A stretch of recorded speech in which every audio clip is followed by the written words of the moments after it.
Busy people getting fit in Fulshear, Texas. Our aim is to help you look better, feel better, and perform better as quickly as possible.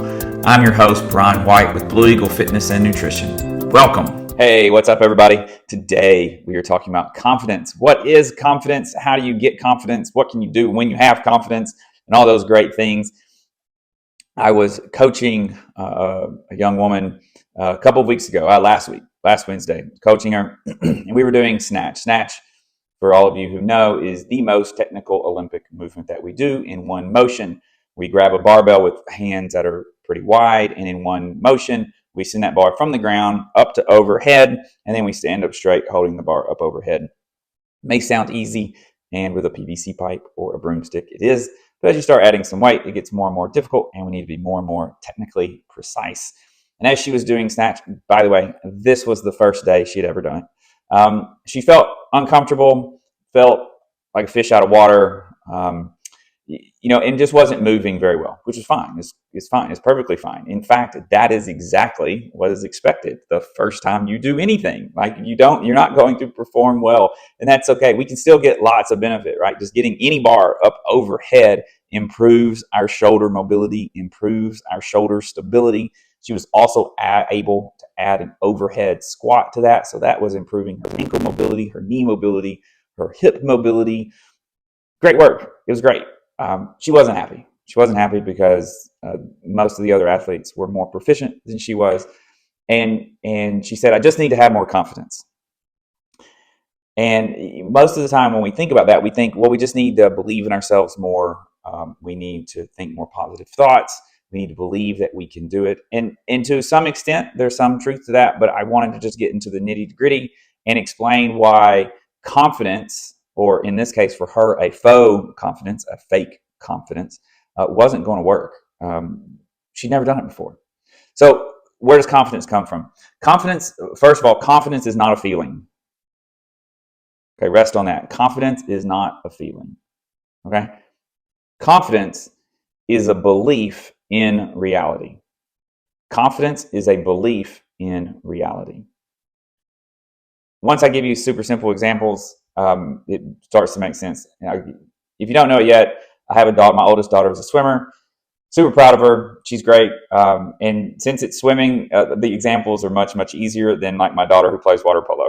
Those examples can get complicated. Swimming, super easy. You 3, 2, 1, go. You jump in the water, you swim back, and you swim back and forth until the race is over. Okay. So let's say she swims the 500 yards freestyle. She feels 100% confident that she can do that in 5 minutes and 2 seconds. 5 minutes and 2 seconds, she can do that when she's sick, when she didn't sleep well the night before, when she's the last race in a 3-day meet. Doesn't matter. She feels 100% confident. Why? And I say feel, she believes, she is confident. That's where we get into the feeling. It's not actually a feeling, it's a belief in reality. Where does that belief come from? Because at her worst, she is now capable of swimming a 500-yard freestyle in 5 minutes and 2 seconds. Now, how confident is she in swimming it in 4 minutes and 55 seconds? It's only a 7-second difference. 0 to 1% confident. Why? Because she's never done it before. She's never swam that fast. Now, she is trained to swim that fast. She has dedicated weeks and months of her training in her life dedicated toward that goal. And then when it came time, it didn't actually work out. She swam a 4:58, 4:57, something like that. Didn't quite make what she wanted to swim. So she has confidence, which is, again, is a belief in reality. She has trained for it. This is different than me having some fake belief, right? Or fake confidence in quotes, that I could jump in and swim 500 yards in less than 5 minutes. That would be, I could have that mindset, I could have that feeling, and I could have that belief, but it's not based on any reality. Okay? I haven't done anything more than doggy paddle or play in the pool in, 10 years, 20 years. I really have no idea. My goal in swimming of 500 would be to make it at some point during an hour, I guess, maybe, and take a break. I don't know. So confidence is having a belief in reality. When we're working on the snatch, we should not have confidence in our ability to execute a snatch correctly because we've never done it before. So we start with a PVC pipe, where in this young woman's example, we had her with a 15-pound barbell and 5-pound plates on either side. So 25 pounds, right? Not going to get hurt in 25 pounds. We can just practice moving. So those are the kind of the big differences in having this fake confidence versus real confidence. How does this apply to your life? Imagine going to a job interview. The people interviewing you want you to walk into the room with confidence that you can do the job.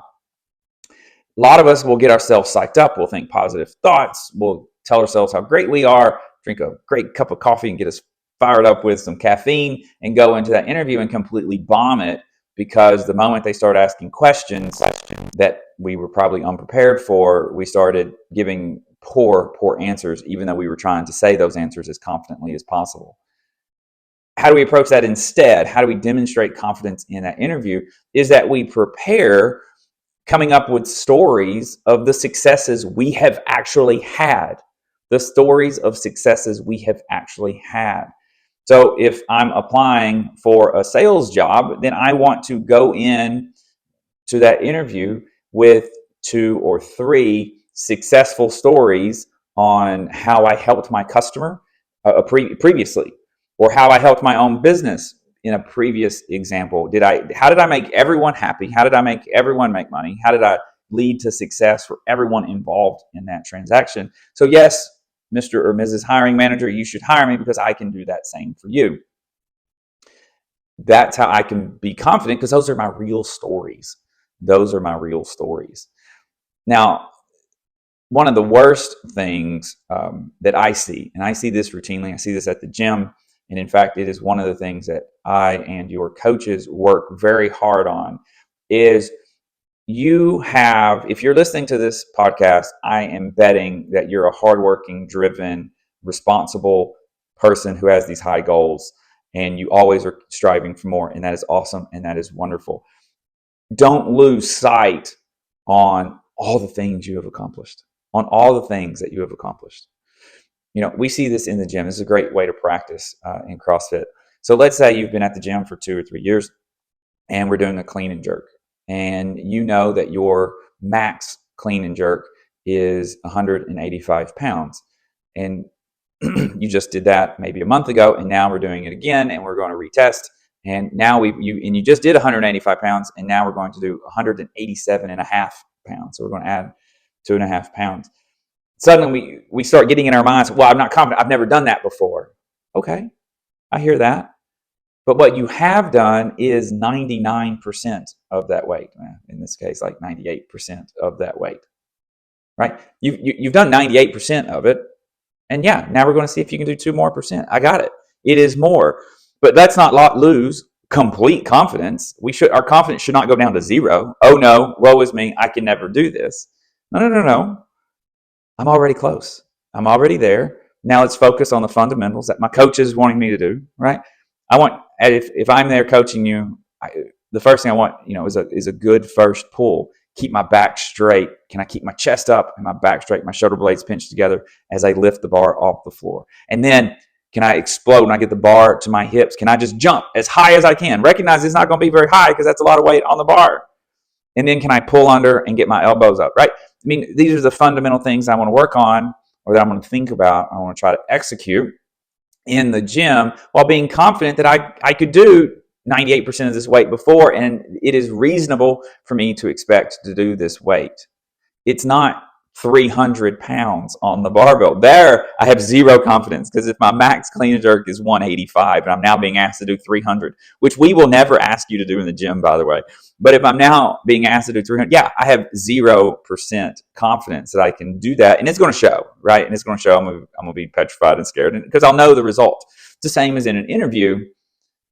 If I'm applying to be the CEO of a $10 billion company, I don't have experience that will resonate with them on running a business of a $10 billion publicly traded company. Yeah, that's not. I would not do well in that interview, and there would be great reason for me to have no confidence in that. However, if I were to go apply, or for a role that I am 95 to 98% compatible for, then I should be very confident. I should have all the confidence in myself, not as a feeling, but as a belief in reality, because it's based on the things I've actually accomplished.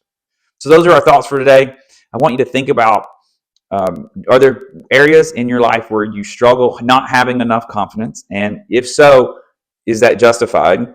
Or have you done 90 to 95 to 98% of all the things required to be confident in that area? And then there are other areas where you have this faux confidence, where there's like no reason for this belief whatsoever. There's no reason to believe that I should clean and jerk 300 pounds or swim 500 yards in less than 5 minutes. Those are all just based in fantasy world. So both of them are wrong. But I want you to really think about and hold on to, you should be confident in the things that are based on your past actions, the things that you have actually accomplished. Have a great day, and we'll see you next time. Bye. You can get every episode of Busy People Getting Fit wherever you listen to your podcast or on YouTube. You can also reach us at busypeoplegettingfit.com. Until next time, thank you for listening.